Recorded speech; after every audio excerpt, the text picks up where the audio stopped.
దాదాపుగా 6 లక్షల మంది అంచనా వేస్తున్నాం వస్తారని.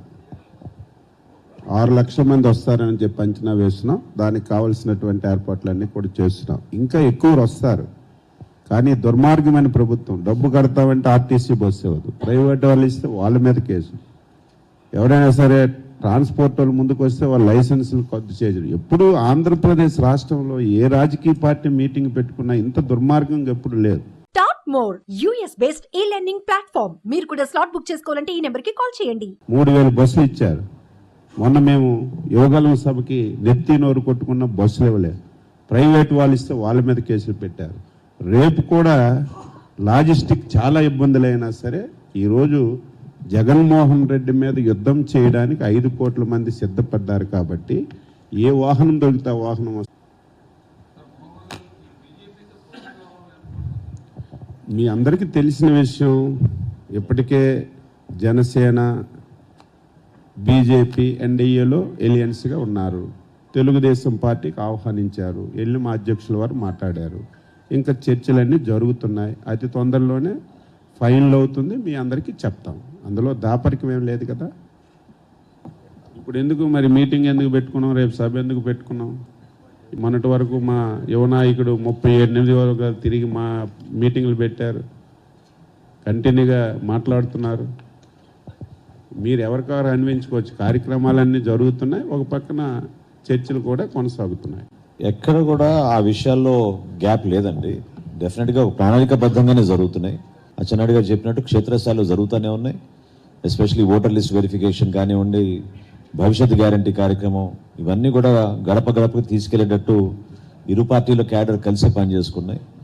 భారతీయ జనతా పార్టీతో మేము చేయాల్సిన కార్యక్రమాలు పొత్తులో భాగంగా ఆ నిర్ణయాలు తీసుకున్న తర్వాత ఉమ్మడి ప్రణాళిక సమిష్టిగా చేసే కార్యక్రమాలు కలిసికట్టుగా చేస్తాం. తప్పకుండా బహుశా కొద్ది రోజుల్లోనే అది కూడా ఒక కొలికి వస్తాం నమ్మకంలో ఉంది.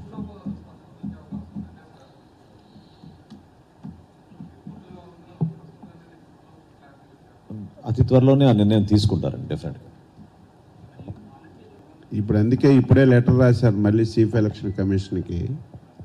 ఎలక్షన్ కమిషన్ దగ్గరికి వెళ్తే వాలంటరీ అనేవాడు ఎలక్షన్ డ్యూటీలో ఉండకూడదు అని చెప్పి స్పష్టమైన ఆదేశాలు ఇచ్చారు. అయినప్పటికీ కూడా వాలంటరీలా పనిచేస్తున్నారు.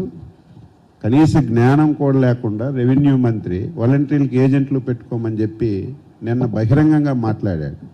ఈ సాక్ష్యాధారాలతో ఇప్పుడే లెటర్ పెట్టాం. ఇమీడియట్గా ఆయన పైన యాక్షన్ తీసుకోవాలి. వాలంటరీ అనేవాడు ఎలక్షన్ డ్యూటీలో ఎక్కడ ఉండకూడదు. తెలుగుదేశం పార్టీ వాలంటరీ వ్యవస్థకి వ్యతిరేకం కాదు. మళ్ళీ మళ్ళీ చెప్తున్నాము. వాలంటరీ అనేవాడు ప్రజల యొక్క ట్యాక్స్ మనీతో జీతం తీసుకుంటున్నాడు 5,000 రూపాయలు. వాడు ప్రజలకి సేవ చేయడానికి ఉపయోగపడాలి తప్ప వైసీపీ పార్టీకి సేవ చేయడానికి ఉపయోగపడకూడదనేదే మా నినాదం తప్ప ఆ వ్యవస్థకు వ్యతిరేకం కాదు. దయవంచి వాలంటీర్లందరూ అర్థం చేసుకుని మీరు వైసీపీ వాళ్ళ మాయలో పడకుండా మీరు ప్రజలకి సేవలు అందించడానికి మీరు పనిచేస్తే ఎటువంటి అభ్యంతరం ఉండదు. పార్టీ గురించి పనిచేస్తే మేము సీరియస్గా తీసుకుంటాం. ఎలక్షన్ కమిషన్ కంప్లైంట్స్ ఇస్తాం. ఎంతవరకైనా ముందుకెళ్తామని చెప్పి స్పష్టంగా తెలియజేస్తాం. ఇంకా చర్చలు అవుతున్నాయి. ఫైనల్గా ఇస్తాం. ఇప్పటికే తీసుకున్నాం సూపర్ 6 షణ్ముఖ యోగంలో. ఇప్పుడే రైతు రుణమాఫీ అనుకున్నాం. వీళ్ళ నుంచి కౌలు రైతులకు వచ్చింది, అదే యాడ్ చేసుకున్నాం. ఇంకా ఒకటి చర్చిస్తున్నాం. 3 మీటింగులు అయ్యాయి.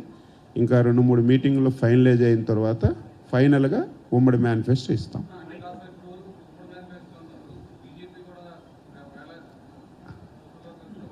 నీకు అన్ని అనుమానాలు వస్తున్నాయి పూర్ణ.